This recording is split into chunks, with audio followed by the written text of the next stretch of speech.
हमर चढ़ल जवानी बाटे रसवा से भरल हो।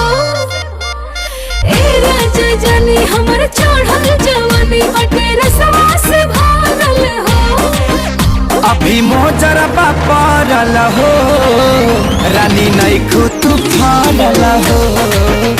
अभी मोजरबा पड़ल हो रानी नइखु तू फरल हो।